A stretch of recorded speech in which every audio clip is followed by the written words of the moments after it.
नहमदुहु व नसल्ली अला रसूलिहिल करीम। मुल्तान से एक सवाल हमारे पास आया कि क्या मस्जिद का साउंड सिस्टम, माइक और दरियाँ ये अपनी महफ़िल के लिए घर लेकर जा सकते हैं या नहीं।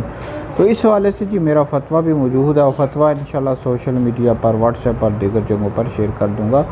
तो याद रखें कि बाज़ मसाजिद ऐसी होती हैं कि जिसका जो साउंड सिस्टम है, माइक है या दीगर चीज़ें, वो इसी गर्ज़ के लिए ली जाती हैं, किराए पर देंगे, उससे जो आमदनी हासिल होगी ये मस्जिद के कामों में ख़र्च की है जी। तो ये बिल्कुल जायज़ है, इस तरह कर सकते हैं। लेकिन ज़्यादातर पाकिस्तान की जो मसाजिद हैं उसका जो साउंड सिस्टम होता है, माइक होता है, ये मस्जिद ही के लिए वक्फ़ होता है भाई। इसको अपने ज़ाती कामों के लिए, महफ़िल के लिए लेकर जाने की हरगिज़ भी इजाज़त नहीं है। कुछ गाँव देहातों में या शहरों में भी लोग इस तरह करते हैं, वो माइक ले जाते हैं, साउंड सिस्टम ले जाते हैं। भाई ये जायज़ नहीं है।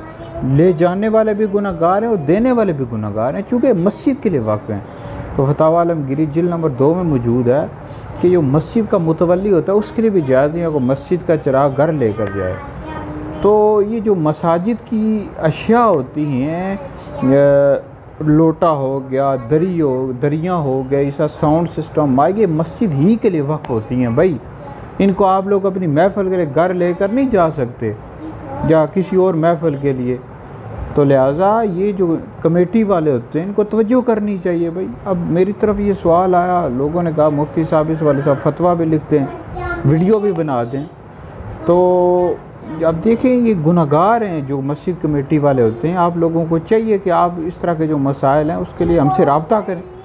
हमारा हैदरी दारुल इफ्ता अहले सुन्नत है, लोग हमसे मसाइल पूछते रहते हैं, फतवा जात भी हासिल करते हैं, तो आप लोग भी पूछा करें।